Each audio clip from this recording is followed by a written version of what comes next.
नमस्ते भारत। आज हम इस वीडियो में 8 दिसंबर 2023 को बीपीएससी टीआरई 2 की परीक्षा के सोशल साइंस या जिसे आप जीएस भी कह सकते हैं के इकोनॉमी सेक्शंस के आंसर को देखेंगे और यह बीपीएससी द्वारा दिया गया ऑफिशियल आंसर की से मैच किया हुआ है। तो चलिए स्टार्ट करते हैं। हमारा फर्स्ट नंबर जो क्वेश्चन है वो इंडिया के बजट से पूछा हुआ है। इंडिया का वो भी बजट पुराना वाला बजट है कि वर्ष 2022-23 में भारत की प्रति व्यक्ति शुद्ध राष्ट्रीय आय वर्तमान कीमतों पर कितनी थी। तो ये कितना था, 1,72,000 था 22-23 में। वहीं अगर वर्ष 2023-24 में पूछता वर्तमान कीमतों पर भारत की प्रति व्यक्ति शुद्ध राष्ट्रीय आय, तो वो जो है 1,97,000 है।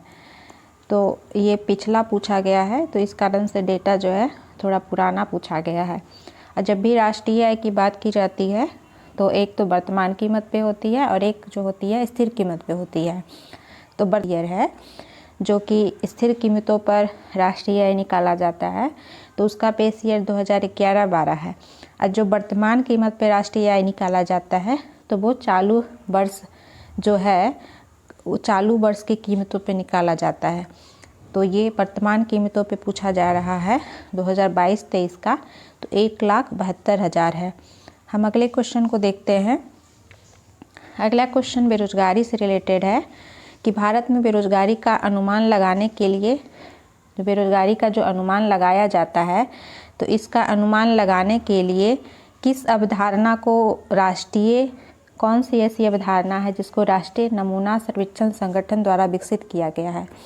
जो NSSO है, नेशनल सैंपल सर्वे ऑर्गेनाइजेशन, इसका हिंदी है राष्ट्रीय नमूना सर्वेक्षण संगठन। ये जो है बेरोजगारी के आंकड़े एक तरह से जो है के लिए एक पैमाना विकसित की है बेरोजगारी निकालने के लिए। तो वो कौन सा है, तो इसमें आंसर जो हो जाएगा 1 से अधिक हो जाएगा। कैसे?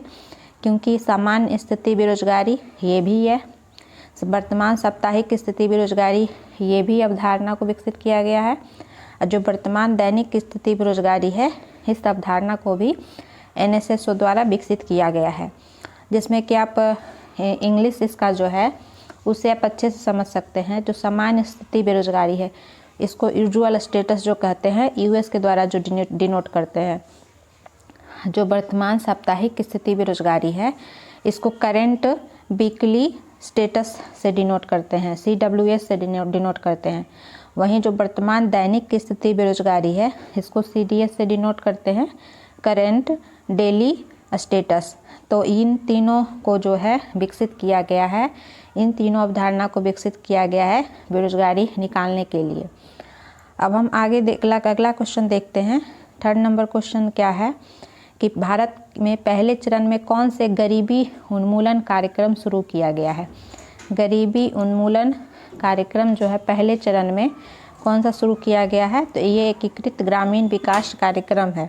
और एकीकृत ग्रामीण विकास कार्यक्रम कब लाया गया था, तो 1978 में लाया गया था। और ये 1978 में एकीकृत ग्रामीण विकास कार्यक्रम लाया गया और ये 1999 तक चला। और 1999 के बाद जो है इसे जो स्वर्ण जयंती ग्राम स्वरोजगार योजना है, उसके साथ इसको जो है मिक्स कर दिया गया और एक नए रूप में इस गरीबी उन्मूलन कार्यक्रम को चलाया गया। तो भारत सरकार के द्वारा गरीबी उन्मूलन के लिए जो कुछ कार्यक्रम चलाए गए हैं, जिसमें से मनरेगा भी एक महत्वपूर्ण योजना है। तो इन सब योजनाओं को हम देख लेते हैं, क्योंकि यहाँ से क्वेश्चन जो है हमेशा रहता है, तो इसको हम देख लेते हैं। यही कुछ योजना है जो कि रोजगार कार्यक्रम या फिर बेरोजगारी की समस्या से निपटने के लिए भारत सरकार के द्वारा कुछ प्रारंभ किया गया है। जैसे कि इसमें आप देख सकते हैं जो प्रधानमंत्री रोजगार योजना, स्वर्ण जयंती शहरी रोजगार योजना, ग्रामीण रोजगार सृजन कार्यक्रम, प्रधानमंत्री रोजगार सृजन कार्यक्रम, स्वर्ण जयंती ग्राम स्वरोजगार योजना जो भी ऑप्शन में भी था, मनरेगा भी ऑप्शन में था, राष्ट्रीय ग्रामीण आजीविका मिशन और प्रधानमंत्री ग्राम सड़क योजना। ये सब कुछ जो है शुरुआती कुछ योजना है जो कि बेरोजगारी को दूर करने के लिए भारत सरकार के द्वारा प्रारंभ किया गया था। तो इसका कुछ हम पॉइंट को पढ़ लेते हैं। सबसे पहले हम जो पढ़ लेते हैं स्वर्ण जयंती जो ग्राम स्वरोजगार योजना है उसको हम पढ़ लेते हैं। तो इसमें क्या दिया हुआ है कि जो स्वर्ण जयंती ग्राम स्वरोजगार योजना है, यह योजना ग्रामीण क्षेत्रों के लिए लाई गई थी। कब? अप्रैल 1999 में लाई गई थी। और इस योजना के अंतर्गत ग्रामीण क्षेत्रों में भारी संख्या में छोटे छोटे उद्यमों की स्थापना की जाती थी। तो स्वर्ण जयंती ग्राम स्वरोजगार योजना कब लाई गई है? तो 1999 में लाई गई है। और ये किस योजना का ही बृहद स्वरूप है?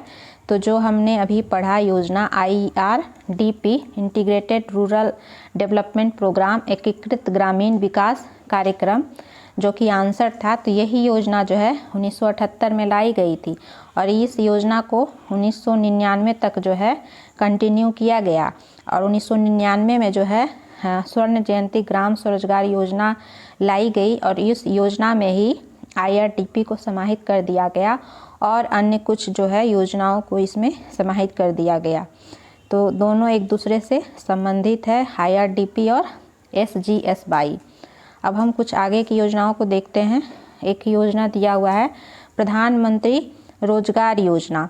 तो प्रधानमंत्री रोजगार योजना प्रारंभ किया गया है कब? 1993 में प्रारंभ किया गया है और यह पहला कार्यक्रम था जिसका उद्देश्य शहरी क्षेत्रों में शिक्षित बेरोजगार जो भी युवा हैं उनको स्वरोजगार के लिए एक तरह से जो है शिक्षित करना था। और इस योजना के माध्यम से व्यक्ति को अपना एक उद्यम स्थापित करने के लिए वो अपना एक स्टार्टअप लगा सकें, इसके लिए 1 लाख तथा अन्य क्रियाओं के लिए 2 लाख तक का ऋण जो है प्रदान किया जाता था। तो प्रधानमंत्री रोजगार योजना कब प्रारंभ किया गया है? 1993 में। अगला योजना है स्वर्ण जयंती शहरी रोजगार योजना। हमने उस समय देखा था स्वर्ण जयंती रोजगार योजना, उसी में स्वर्ण जयंती रोजगार योजना को 2 भागों में बांटा गया, एक शहरी रोजगार योजना और दूसरा ग्रामीण रोजगार योजना। तो जो शहरी रोजगार योजना है स्वर्ण जयंती, इसको कब स्टार्ट किया गया है? तो 1 दिसंबर 1997 को प्रारंभ किया गया है। और इस योजना का क्या उद्देश्य रहा? तो शहरी बेरोजगारी तथा जो अल्प रोजगार वाले लोग हैं उनको स्वरोजगार अथवा मजदूरी एक तरह से के लिए रोजगार प्रदान करना है। नेक्स्ट जो योजना है वो है ग्रामीण रोजगार सृजन कार्यक्रम। तो ये ग्रामीण रोजगार सृजन कार्यक्रम कब प्रारंभ किया गया? तो 1 अप्रैल 1995 को प्रारंभ किया गया है। और ये इसके अंतर्गत क्या किया गया? तो इसके अंतर्गत मुख्यतः जो छोटे शहर तथा गांवों में स्वरोजगार के अवसर सृजित करने पर ये केंद्रित था योजना। और इस योजना के अंतर्गत जो भी उद्यमी हैं उनको अपना उद्यम स्थापित करने के लिए 25 लाख तक का ऋण प्रदान किया जाता है। तो ये ग्रामीण रोजगार सृजन कार्यक्रम है जो कि 1995 को प्रारंभ किया गया और इसके तहत जो है 25 लाख तक का ऋण दिया जाता है। नेक्स्ट योजना है प्रधानमंत्री रोजगार सृजन कार्यक्रम। तो जो रोजगार सृजन कार्यक्रम है इसको 2008 में प्रारंभ किया गया है और इसका लक्ष्य क्या है? विनिर्माण उद्यम स्थापित करने के लिए जो मैन्युफैक्चरिंग सेक्टर होता है, जो बड़े बड़े गुड्स का एक तरह से प्रोडक्शन करती है, तो वैसा इंडस्ट्री स्थापित करने के लिए 25 लाख तक का। वहीं जब सर्विस सेक्टर में कोई उद्यम स्थापित करना हो तो उसके लिए 10 लाख तक का की सहायता प्रदान करना। तो प्रधानमंत्री रोजगार सृजन कार्यक्रम 2008 में प्रारंभ किया गया और ये विनिर्माण और सेवा क्षेत्र में उद्यम स्थापित करने के लिए ऋण प्रदान करती है। स्वर्ण जयंती ग्राम स्वरोजगार योजना को हमने देख लिया था जो कि 1999 में प्रारंभ किया गया। तो शहरी पहले प्रारंभ किया गया है 97 में और ग्रामीण जो है बाद में प्रारंभ किया गया है 1999 में। फिर है महात्मा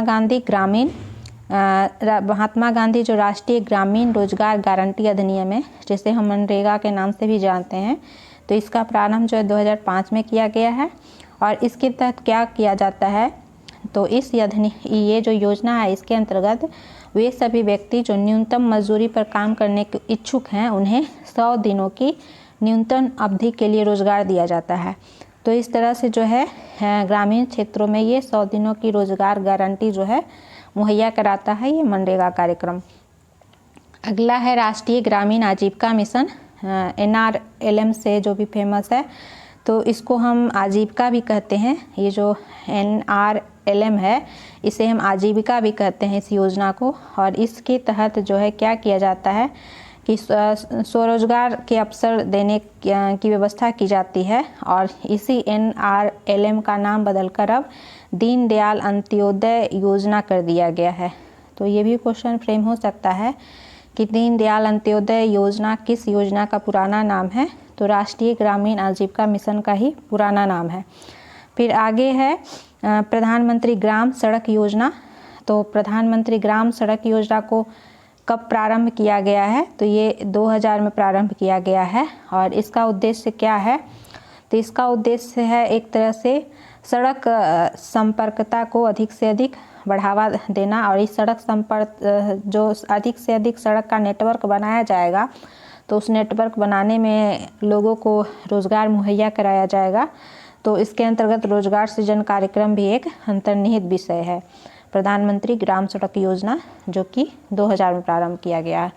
तो इस तरह से कुछ भारत सरकार द्वारा प्रारंभ किए गए बेरोजगारी उन्मूलन कार्यक्रम को हमने देखा। अब हम अगले क्वेश्चन पर आते हैं। नेक्स्ट 4 नंबर क्वेश्चन है कि NFHS से पूछा गया है, जो नेशनल फैमिली हेल्थ सर्वे जो होता है उस हेल्थ सर्वे के रिपोर्ट से पूछा गया है। तो अभी चूँकि NFHS रिपोर्ट 5 आ गया है, तो इस 5 रिपोर्ट के अनुसार जो है भारत में किस राज्य में सर्वाधिक बहुआयामी गरीब हैं।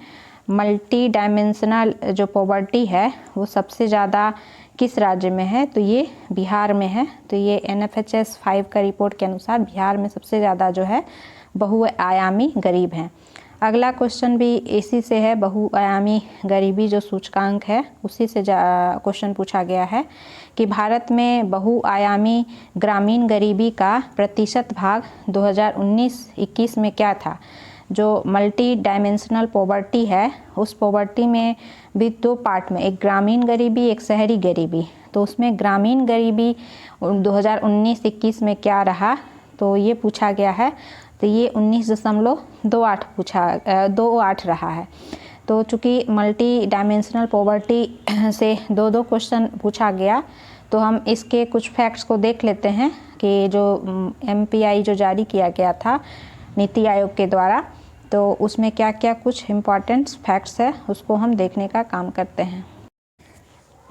MPI जो राष्ट्रीय बहुआयामी निर्धनता सूचकांक है वो जारी तो किसके द्वारा जारी किया जाता है? तो नीति आयोग के द्वारा जारी किया जाता है। MPI multi dimensional poverty index, उसमें भी नेशनल, जब नेशनल लगा रहेगा तो वो जो है नीति आयोग के द्वारा जारी किया जाता है। और अभी जो जारी किया गया है वो दूसरा रिपोर्ट है। और ये रिपोर्ट किस नाम से जारी किया गया है? तो राष्ट्रीय बहुआयामी निर्धनता सूचकांक के नाम से जारी किया गया है। और ये किस से किस अवधि के दौरान का आंकड़ा लिया है? तो 2015-16 से लेकर के 2019-21 तक के अवधि के दौरान के आंकड़ों को ये देखने का काम किया है कि इस दौरान गरीबी में कितनी कमी आई है और क्या क्या कुछ जो है बदलाव देखने को मिला है।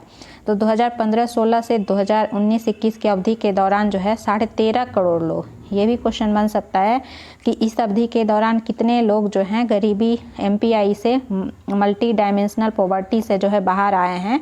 तो वो 13.5 करोड़ लोग जो है बहुआयामी निर्धनता से बाहर आए हैं। वहीं अगर ये क्वेश्चन पूछा जाए कि नीति आयोग के वर्तमान उपाध्यक्ष कौन है? तो सुमन बेरी हैं। वहीं नीति आयोग के CEO कौन है? तो CEO जो हैं वो BBR सुब्रमण्यम है CEO। वहीं नीति आयोग के सदस्य और कौन कौन हैं? तो BK पॉल हैं और अरविंद बिरमानी हैं। ये 2 जो है सदस्य हैं, बाकी ये उपाध्यक्ष और CEO को हमने देखा। तो ये जो निकाला गया है बहुआयामी निर्धनता सूचकांक जो निकाला गया है नीति आयोग के द्वारा, तो इसमें किन किन आंकड़ों का प्रयोग किया गया है? तो इसमें जो अभी हमने जो क्वेश्चन पढ़ा NFHS के बारे में, तो NFHS 5 का जो रिपोर्ट है नेशनल फैमिली हेल्थ सर्वे 5 के रिपोर्ट का इसमें आधार बनाया गया है इस बहुआयामी निर्धनता सूचकांक को जारी करने के लिए। और इसका एक तरह से जो NFHS 5 है ये कब से कब तक के आंकड़ों को देखता है, देखने का काम किया था, तो 2019 से 21 तक के आंकड़े को। और ये जो MPI जो जारी किया गया है नीति आयोग के द्वारा, यह दूसरा संस्करण है। आगे हम देखते हैं क्या पॉइंट दिया गया है।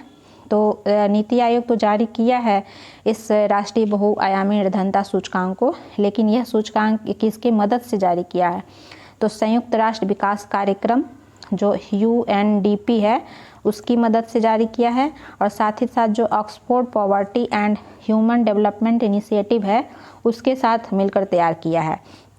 और इस राष्ट्रीय MPI में 3 चीज़ों को एक तरह से मानक बनाया गया। 3 आधारों पे ये जारी किया जाता है, एक स्वास्थ्य, एक शिक्षा और एक जीवन स्तर।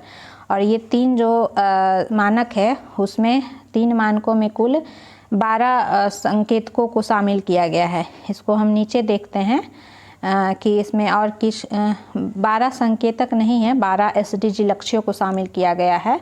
12 जो SDG लक्ष्य आपने पढ़ा होगा, तो उस जो भी इसमें संकेतक और शामिल किए गए हैं तो वो हमारे 12 SDG लक्ष्यों को पूरा करने का काम करता है। अब हम देखते हैं कि जो 3 ये एक तरह से मानक इसमें या संकेतक को अपनाया गया है, जिसमें क्या क्या है, स्वास्थ्य, शिक्षा, क्या क्या है, स्वास्थ्य है, शिक्षा है और जीवन स्तर है। तो इसके भी कुछ कुछ जो हैं उपमानक हैं, जिसमें कि अगला क्वेश्चन आप देखिए इससे भी फ्रेम किया गया है, तो ये भी पढ़ना इम्पॉर्टेंट है। तो स्वास्थ्य में क्या क्या शामिल है, तो स्वास्थ्य में पोषण शामिल है, बाल और किशोर मृत्यु दर शामिल है और मातृ स्वास्थ्य शामिल है। तो बच्चों का स्वास्थ्य, बच्चों और किशोरों का स्वास्थ्य, हम न्यूट्रिशन कितना है वो शामिल है। एक माता का स्वास्थ्य, मातृ स्वास्थ्य क्या है उसको शामिल किया गया है। वहीं शिक्षा में जो है स्कूली शिक्षा के वर्ष और स्कूल में उपस्थिति को शामिल किया गया है।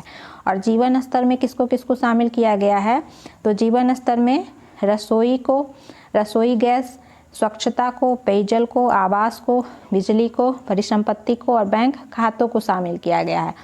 तो इन सब चीज़ों को जो है शामिल किया गया है, राष्ट्रीय बहुआयामी निर्धनता सूचकांक में शामिल किया गया है। और क्वेश्चन यहाँ से जो पूछा गया है कि बहुआयामी निर्धनों की संख्या में कितनी गिरावट आई है, तो वो यहाँ पे दिया हुआ है। तो ये जो सूचकांक जारी किया गया, तो इसमें ऐसा पाया गया कि भारत में बहुआयामी निर्धनों की संख्या जो है 2015-16 में कितना थी, 24.85% थी, जो 19-21 में गिरकर कितना हो गई है, 14.96% हो गई है।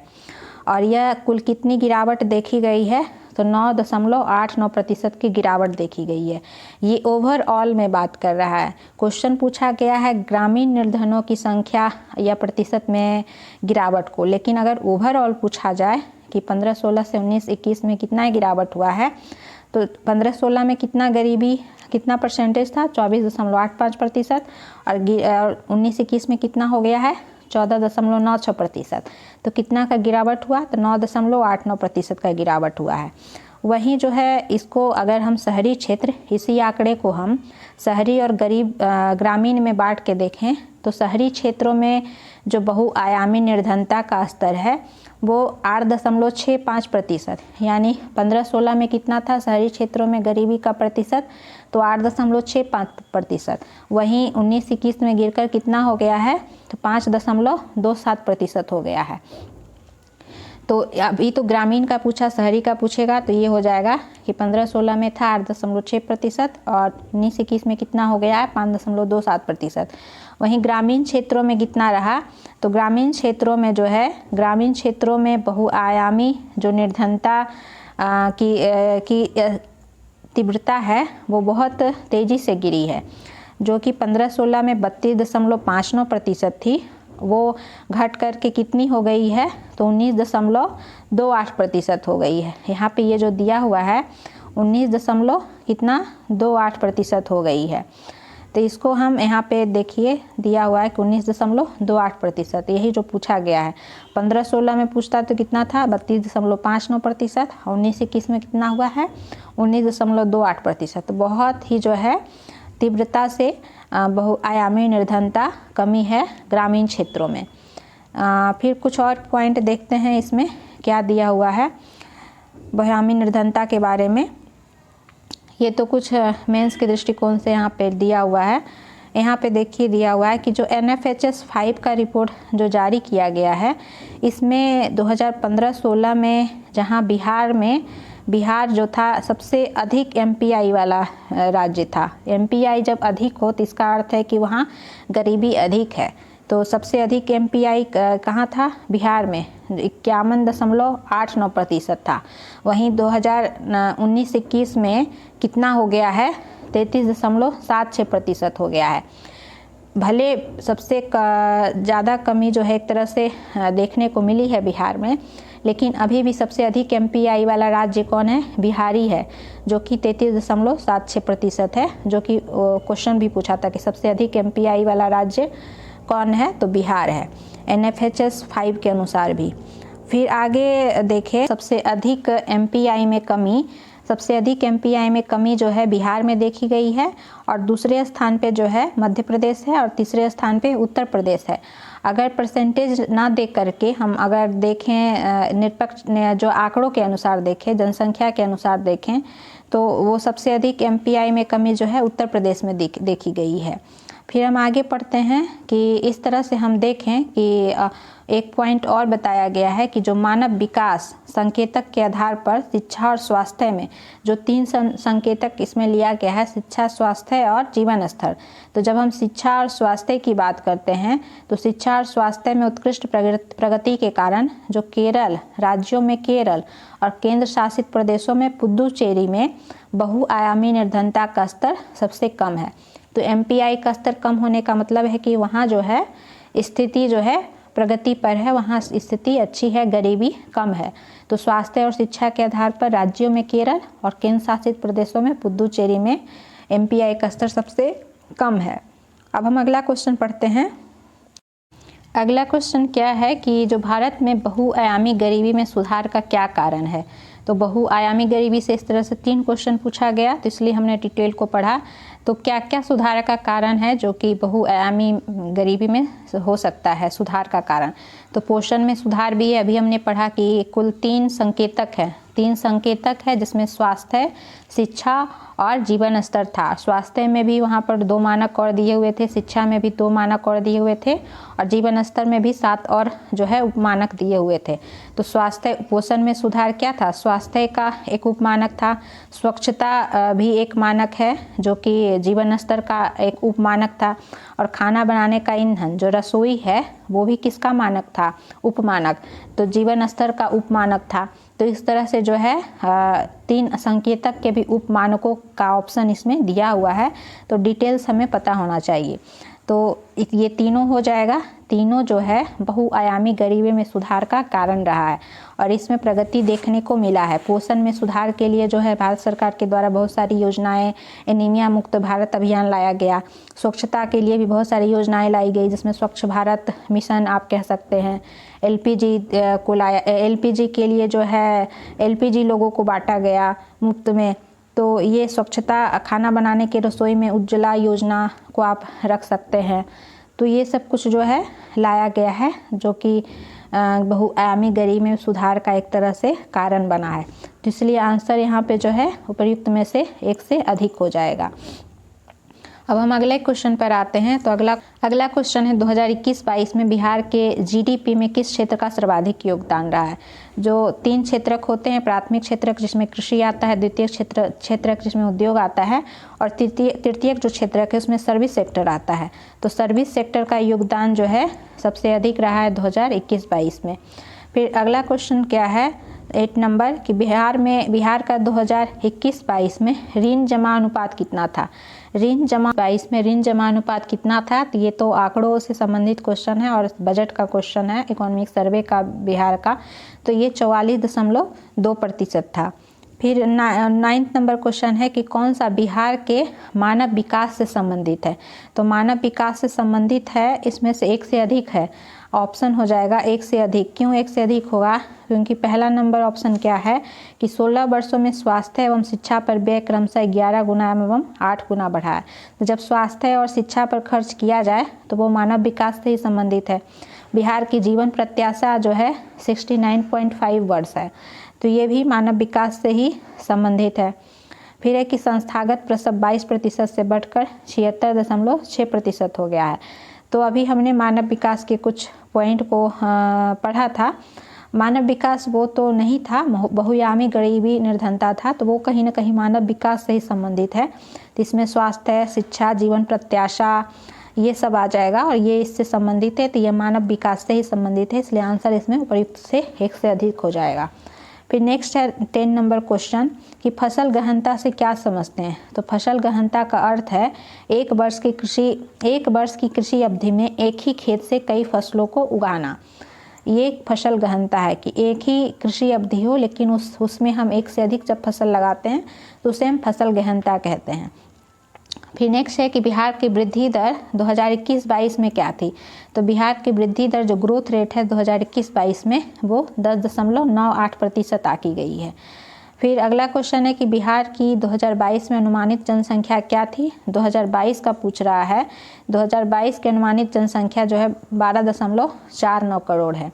फिर 13 नंबर क्वेश्चन क्या है कि अर्थव्यवस्था के आउटपुट के स्तर में वृद्धि किसके द्वारा प्राप्त की जाती है। तो अर्थव्यवस्था में किसी प्रकार का वृद्धि हो रहा है नहीं हो रहा है तो किस आधार पे हम मापेंगे। तो यहाँ एक से अधिक आंसर हो जाएगा। कैसे, ए और बी दोनों है कि अर्थव्यवस्था में रोजगार के अधिक अवसर द्वारा, अगर रोजगार अधिक से अधिक उपलब्ध कराया जा रहा है तो इसका मतलब है हम इनपुट जो डाल रहे हैं उसका आउटपुट कुछ मिल रहा है। फिर है बेहतर प्रौद्योगिकी को नियोजित करना, अधिक से अधिक हम टेक्नोलॉजी का यूज कर रहे हैं तो इसका अर्थ ये है कि जो है अर्थव्यवस्था में वृद्धि हो रही है। तो यहाँ पे आंसर ए और बी दोनों हो जाएगा। फिर 14 नंबर क्वेश्चन, ये तो फैक्ट बेस्ड क्वेश्चन है कि बिहार में मोटे अनाजों की प्रति हेक्टेयर उत्पादकता 2021-22 में क्या थी। तो कितनी थी, तो 5148 किलोग्राम प्रति हेक्टेयर। फिर नेक्स्ट है 15 नंबर कि पुरुषों के मुकाबले महिलाओं को कम रोजगार में होना क्या संकेत करता है। तो ये तो आर्थिक पिछड़ापन भी हो सकता है और सामाजिक पिछड़ापन भी हो सकता है, जिसके कारण महिलाएं जो हैं कम से कम रोजगार में वो संलिप्त हैं, कम रोजगार में लगी हुई हैं। तो ये आर्थिक और सामाजिक दोनों पिछड़ेपन को दिखाता है, तो इसका आंसर ए और बी दोनों हो जाएगा। फिर नेक्स्ट है 16 नंबर कि कौन सा सन्निकट मुद्रा नहीं है। सन्निकट मुद्रा का तात्पर्य होता है कि जो कि मुद्रा अगर हमारे पास मनी नहीं है, चाहे वो करेंसी के रूप में, सिक्के के रूप में या नोट के रूप में, लेकिन फिर भी जो है मुद्रा के रूप में उसका हम प्रयोग कर सकते हैं। तो आप इसको क्रेडिट कार्ड को सन्निकट मुद्रा में रख सकते हैं, या जो चेक होता है चेक को भी हम जो है सन्निकट मुद्रा में रख सकते हैं। लेकिन बॉन्ड, ना ही ऋण पत्र, ना ही बैंकों की जो मांग जमा है, डिमांड डिपॉजिट है, वो भी सन्निकट मुद्रा में नहीं आता है। तो सन्निकट मुद्रा में जो कि तीनों नहीं आता है तो प्रयुक्त में से एक से अधिक आंसर हो जाएगा। ये नहीं आता है बैंकों की सन्निकट मुद्रा में। फिर नेक्स्ट है 17 नंबर कि मुद्रा मूल्य संचय का आधार है। मुद्रा का यह कार्य है, मुद्रा जो है मूल्य संचय का आधार है, यह मुद्रा का गौण कार्य है। प्राथमिक कार्य ना होकर के अगर हम उसे कलेक्ट करते हैं, संचय करते हैं, मुद्रा अगर मार्केट में एक तरह से ट्रांजैक्शन मुद्रा का हो रहा है तो वो मुद्रा का प्राथमिक कार्य हो जाएगा। लेकिन अगर मुद्रा को हम संचय कर रहे हैं, रख रहे हैं अपने पास में सेविंग के रूप में, या बैंकों के पास सेविंग के रूप में रख रहे हैं किसी भी रूप में, तो मुद्रा का गौण कार्य हो जाएगा। फिर नेक्स्ट है कि 18 नंबर क्वेश्चन कि कौन सा सही है निम्नलिखित में से। तो प्रयुक्त में से एक से अधिक जो है इसमें सही है। कैसे, तो मुद्रा पूंजीवादी प्रणाली की रीढ़ है। तो हाँ, ये सही है कि जो कैपिटलिज्म, जो पूंजीवादी अर्थव्यवस्था है उसकी रीढ़ एक तरह से मुद्रा पूंजी होती है, और मुद्रा पूंजी निर्माण का साधन है, तो ये भी सही है। और मुद्रा वर्तमान तथा भविष्य के बीच एक कड़ी है, तो इसकी पॉसिबिलिटी भी बनती है, लेकिन ये दोनों तो सही है ही। तो चूंकि एक से अधिक सही है तो आंसर यहाँ उपर्युक्त में से एक से अधिक हो जाएगा। फिर नेक्स्ट क्वेश्चन है कि भारत में बैंकिंग अधिनियम किस वर्ष बनाया गया था। तो ये 1949 में बनाया गया था बैंकिंग अधिनियम। फिर अगला है वैश्वीकरण की दिशा में पहला कदम क्या था। तो यहाँ भी आंसर उपयुक्त में से एक से अधिक हो जाएगा, क्योंकि जब वैश्वीकरण लाया गया था, जो कि 1991 में लाया गया था, LPG के रूप में लाया गया था, लिबरलाइजेशन, प्राइवेटाइजेशन और ग्लोबलाइजेशन, निजीकरण, उदारीकरण और वैश्वीकरण, तो उसमें पहला कदम एक तरह से एक जो था वो वस्तुओं और सेवाओं का मुक्त प्रवाह, पूंजी का मुक्त प्रवाह और जो है श्रम का मुक्त प्रवाह। तो पूंजी का आवागमन तो होगा ही, वस्तुओं और सेवाओं में व्यापार ये होगा ही, और वित्त का प्रवाह ये भी होगा ही। तो यहाँ आंसर जो है 1 से अधिक हो जाएगा।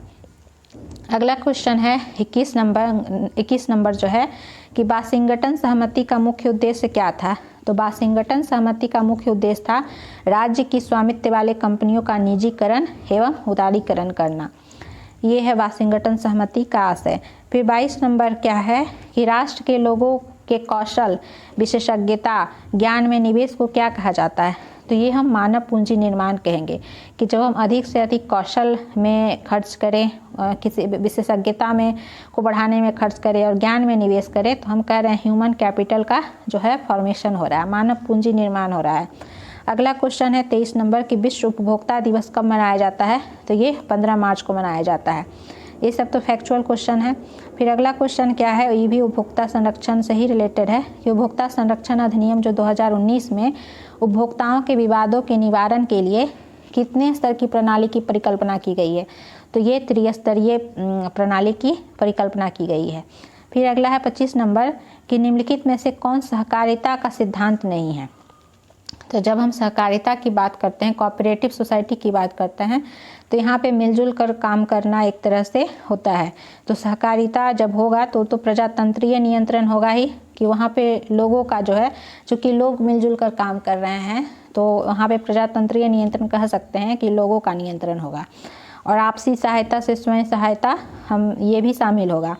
लेकिन वोट देने का अधिकार से यहाँ कोई आशय नहीं है सहकारिता का, तो नहीं पूछ रहा है, तो वोट देने का अधिकार सहकारिता में शामिल नहीं है, ये शामिल होगा और ये शामिल होगा। फिर है 26 नंबर कि निम्नलिखित में से भारत में कृषि शाख समितियों का निम्न स्तर कौन सा है। तो सबसे जो प्राइमरी स्तर होता है, प्राथमिक स्तर होता है कृषि शाख समिति का, तो वो प्राथमिक कृषि शाख समिति होता है। फिर 27 नंबर क्वेश्चन है कि मानवाधिकार आयोग की स्थापना कब की गई थी। तो 1945 में की गई थी। मानवाधिकार आयोग की स्थापना 1945 में। फिर नेक्स्ट है कि भारत में सहकारी बैंकों को पुनर्वित्त की सुविधा कौन देता है। जो पुनर्वित्त की सुविधा देने का काम जो है नाबार्ड करता है। फिर नेक्स्ट क्वेश्चन है 30 नंबर कि भारत में मानवाधिकार संरक्षण अधिनियम कब पारित किया गया है। तो 18 दिसंबर 1993 को। तो इस तरह से आप देख रहे हैं कि एक ही टॉपिक से 2-3 क्वेश्चन फ्रेम कर दिया गया है, तो डीप स्टडी की डिमांड कर रहा है। अगर आप एक टॉपिक पढ़ते हैं तो 2-3 क्वेश्चन आप जो सॉल्व कर सकते हैं। फिर नेक्स्ट है 30 नंबर कि महिला अधिकारों को मानवाधिकारों के रूप में किस संयुक्त राष्ट्र संघ के सम्मेलन में मान्यता दी गई थी। तो मानवाधिकार के रूप में मान्यता जो है महिला अधिकारों को बीजिंग वियना सम्मेलन में दी गई थी। फिर नेक्स्ट क्वेश्चन है 31 नंबर कि कौन सा कथन सही नहीं है। तो इसमें पहला ऑप्शन दिया गया है कि 1950 से 1990 के दशकों में औद्योगिक क्षेत्र की समृद्धि दर अपेक्षाकृत कम थी। तो ये बात सही है। फिर नेक्स्ट है कि 1980 के दशक में समृद्धि दर में कमी आई। तो ये स्टेटमेंट गलत है क्योंकि इस समय समृद्धि दर में वृद्धि देखी गई है। फिर नेक्स्ट है सी नंबर कि सेवा क्षेत्र की समृद्धि से कृषि एवं उद्योग क्षेत्रों को भी प्रोत्साहन मिला। तो चूंकि एक दूसरे से ये कनेक्टेड सब होते हैं, तो हाँ हम कह सकते हैं कि सेवा क्षेत्र में जब समृद्धि हुई तो उससे कृषि और उद्योग जो क्षेत्र हैं उसको भी प्रोत्साहन मिला। तो ए और सी स्टेटमेंट तो सही है, लेकिन बी स्टेटमेंट सही नहीं है और यही पूछा जा रहा था, तो हमारा आंसर बी हो जाएगा।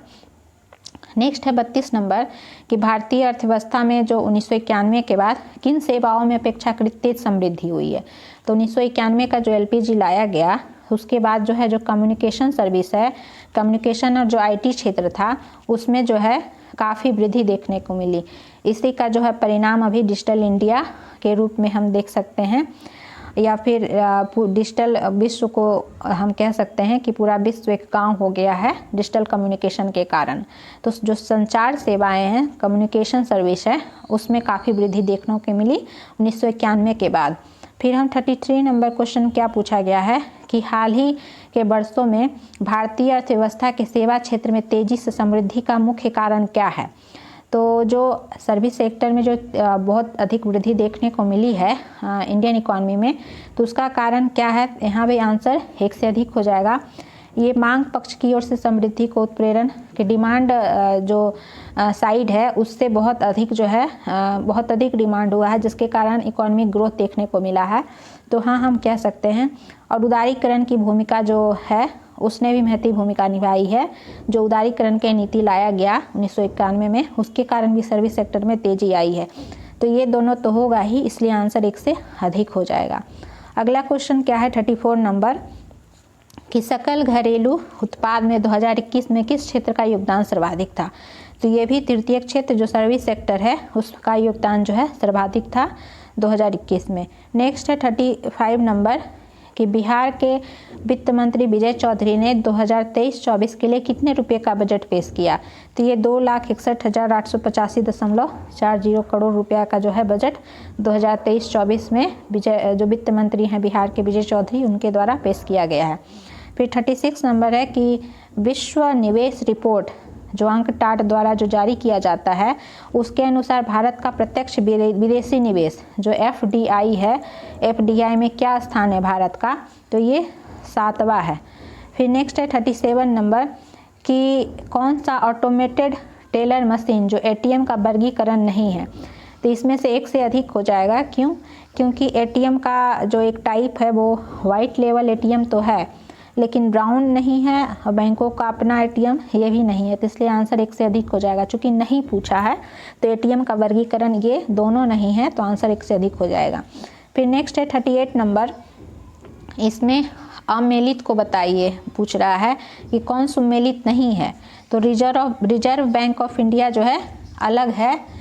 इसमें जो स्टेट बैंक ऑफ इंडिया है और पंजाब नेशनल बैंक ये दोनों तो अनुसूचित वाणिज्यिक बैंक हैं, लेकिन जो रिजर्व बैंक ऑफ इंडिया है वो देश का केंद्रीय बैंक है, इसलिए ये जो है इससे अलग है।